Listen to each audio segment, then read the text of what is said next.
आपका इस बारे में क्या ख्याल है? क्या मोदी को समझ आएगी और जो ये फितना जारी किया हुआ है, फितना बर्पा किया हुआ है, ये कहीं पर फुल स्टॉप लगेगा या ये सिलसिला चल पड़ा है, एक नया आगाज है, सीरीज है भारत के फितने की?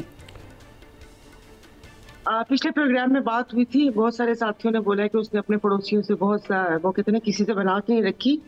तो कोई चीज तो है कि जिस दम पर मोदी ऐसे बयानात दे रहे हैं और जो डोनाल्ड ट्रंप की कोशिश सीज फायर की है उसको भी छुटला रहे हैं। क्या है फिर तो जिसकी पर्दादारी है? कुछ तो है जी। क्या है फिर जिसकी पर्दादारी है? हाँ तो वही ना, यही तो खोजना है कि क्या चीज है जिसकी पर्दादारी है। क्या वो इसराइल की गोद में बैठा हुआ है? अगर इसराइल की गोद में बैठा हुआ है तो मैं तो अमेरिका और इसराइल को एक सिक्के के दो रुख समझती हूँ कि जो यहाँ पर आके सीज फायर करवाने की बात तो ट्रंप कर सकते हैं, लेकिन उनकी बात वहां पर नहीं मानी गई। या उनको ये पता है कि जिस तरीके से आपने प्रोग्राम के इंट्रो में कहा है कि मुस्लिम में उम्मा क्यों खामोश है, क्यों वो कहते हैं कि वो सत्तू पीकर सोई हुई है, कि वो कहते हैं कि सब मुसलमान एक जिस्म की मानित होता है और आपके हाथ और आपके बाजू काटे जा रहे हैं लेकिन किसी के कान पर जूं तक नहीं रेंग रही।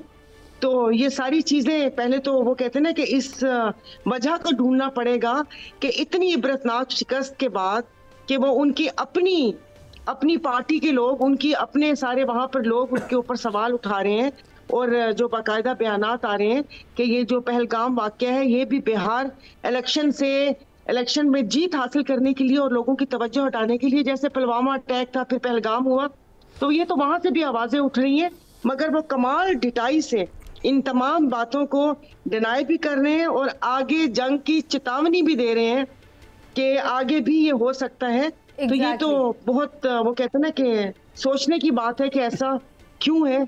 नहीं जी, वो कह रहे हैं ना कि किसी एक को चुनना पड़ेगा या ऐसे वो होगा, वो ऐसी नौबत ही नहीं आएगी। वो उससे पहले वो हमें लड़वा देंगे कि वो जो अभी इनका दौरा था, जो आपके पहले प्रोग्राम में बात हुई थी, जो आपने कहा था कि यहाँ पर ये दौरा किया था, वो आप शायद बात के इधर से उधर हो जाए, वो मैंने आपको पहले कहा था कि वो सुन्नी स्टेट्स का दौरा था। और उसके बाद जो ये खबर छुपाई गई थी कि उनके F-18 या F-35 वो यमन के रडार पे आके उनके 2 जहाज तबाह हुए, जिसपे उनकी मीडिया ने उस चीज को छुपाया था। और वो इस परेशानी के आलम में है कि अगर यमन के पास ये टेक्नोलॉजी है, सपोज अगर उसको ईरान ने दी है, तो ईरान के पास ये टेक्नोलॉजी क्या रशिया और चाइना ने दी है? तो वो कहते हैं ना कि डिवाइड एंड रूल। तो अब वो अलग अलग हर किसी से बात करके कुछ ना कुछ अपना वो करना चाह रहे हैं, उसमें कोई हमारा फायदा नहीं है। वो अपना स्टेक देखेंगे, अपनी जो उनके फायदे में बात होगी वो देखेंगे। उसमें आप, हम, भारत, ईरान, अफगानिस्तान कुछ नहीं है। हाँ, हमारे अंदर ये कशमकश और ये जो खाना जंगी, ये जो प्रॉक्सी वॉर है, कि जाहिर है इसके सहूलतकार कौन है?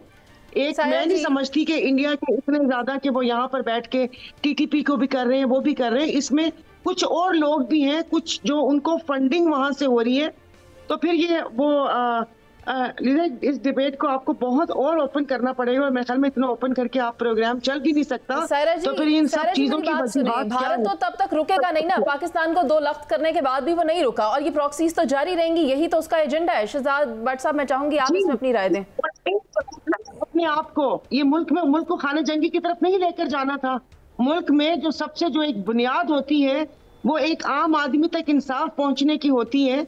जब ये तमाम चीजें होंगी तो फिर इन जो घुसपैठिए होते हैं और ये इस किस्म की चीजें होती हैं, वो बहुत फिर आसान टारगेट होते हैं कि जहां गुर्बत की शरह इतने लोग मतलब वो उस लकीर के नीचे जिंदगी गुजार रहे हो, तो वहां पर ये चीजें बहुत बहुत आसानी से बाहर हो सकते हैं और लोग आ सकते हैं बातों में।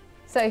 देखें मुनीज़, अगर आपने ट्रंप की बॉडी लैंग्वेज को पकड़ना है तो सबसे पहले देखें कि उसका जो जुस्सा है ना, वो तो सिर्फ ये है एक पहलवान की मानत के वो क्रेडिट लेना चाहता है। वो बार बार कह रहा है कि पाकिस्तान भारत की जंग मैंने बंद करवाई। एक तो मकसद उसका क्रेडिट है, दूसरा उसका मकसद तिजारत है। ये है अमेरिका, ये है ट्रंप। मैं आना चाहता हूं दूसरी तरफ। आप ये देखें J-35E और यार पहली दफा नाम सुना है J-35E। सर नवा है ना, भारतीय रात को सो नहीं सकते, ये नाम अपने दिमाग में लिख लो। तुम्हारे सामने अभी तक सिर्फ J-10 है, अब J-35E आ रहा है, ये अमेरिका को भी पता है। शहजाद साहब मैं बताना चाहती हूँ कि J-10 भी पाकिस्तान ने पहली बार तजर्बा किया है, और देखें फिर किस तरह का तजर्बा किया है। बताने वाली कौन सी बात है, सबको पता है। बड़ी बात क्या है सर आप J-35 की बात कर रहे हैं ना, आप कह रहे हैं पहली बार नाम सुनो, तो फिर मैं बता दूं ये लॉन्च ही अभी हो रहा है ना। ओ भाई अभी लॉन्च नहीं हो रहा, ये होना है। यही तो कह रही हूँ कि होना है। ओ भाई यही तो सवाल है कि अमेरिका को, आपका सवाल है अमेरिका को समझ नहीं आ रही। तो फिर समझे कि एक तो मैंने आपसे कहा तिजारत, एक बात तिजारत की प्रॉब्लम है, दूसरा उसको क्रेडिट लेने की प्रॉब्लम है, तीसरा उसकी प्रॉब्लम जो है वो J-10 सबने देख लिया है। अब J-35E जो है ये है अमेरिका की प्रॉब्लम। और आखिरी बात, इस वक्त पूरे पाकिस्तान में एक ही सेंटेंस है, सेंटेंस ये है कि पूरी कौम का मोराल अप हो गया है, और ये वो वक्त है जब भारत को हम आसानी से फितने को दबा सकते हैं, क्योंकि इस वक्त मोराल अप है। मेरी दरखास्त है हुकूमत वक्त से, सिपह सलार पाकिस्तान से, कि इस वक्त हल्की सी भी लचक नहीं होनी चाहिए, क्योंकि मोराल पाकिस्तानी अवाम का अप है। हाँ बरलास साहब ए कहते ने मोराल अप है तो की करिए, रिएक्ट नहीं करना, जोश में तो कुछ नहीं करना, होश से काम लेना है। जी जी बिल्कुल होश से लेना चाहिए काम। मैं दो तीन बातें अर्ज करूँगा।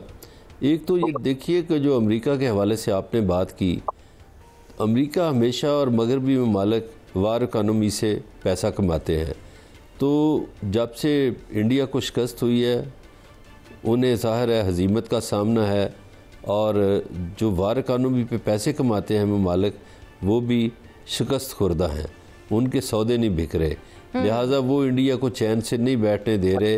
वो ख़ुद तो ये तजर्बा नहीं करेंगे अपने जंगी हथियारों का, वो इंडिया जैसे ही किसी मुल्क से तजर्बा कराएंगे, आजमाएंगे, और इंडिया उनके लिए बेहतरीन है तजर्बा का। अब आ जाइए, जो मोदी जी एक शोर मचाता है आज आके पानी का, देखिए पानी में अगर आप देखें तो तिब्बत जो है वो एशिया का वाटर बैंक है। अगर मोदी जी ने ज़्यादा कोई शरारतें करने की कोशिश की, पाकिस्तान के अंदर ये जो हमारा गिलगित बल्तिस्तान है, इसमें से अगर हम दो दरिया जो भारत में गिरते हैं जाके, काला दरिया और छोटा दरिया, अगर उनका पानी काट दिया जाए 30 किलोमीटर पहले ही, तो भारत पानी के एक बड़े ज़ख़ीरे से महरूम हो जाएगा। इसी तरह अगर चाइना, चूँकि वाटर बैंक एशिया का चाइना के पास है, तिब्बत से सारे दरिया निकलते हैं, तो भारत इसी पानी के लिए तरसेगा। फिर एक रशियन स्टडी है, रशियन स्टडी ये है कि 23% जो है वो बर्फ़ ज़्यादा पिघलना शुरू हो गई है, बारिशें भी ज़्यादा होंगी, क्लाइमेट चेंज, राइट। वैसे ही इंडिया में तबाही आ जाएगी। तो मोदी सरकार, हाँ आजा की प्रॉक्सी वार है। सॉरी टू इंटरप्ट यू, लेकिन मुझे एक ब्रेक का कहा जा रहा है, और आप कह रहे हैं भारत में तबाही आ जाएगी। भारत में तबाही आ चुकी है, आलमी सतह पर हजीमत उठाना पड़ रही है, ऑपरेशन सिंदूर नाकाम हो गया है,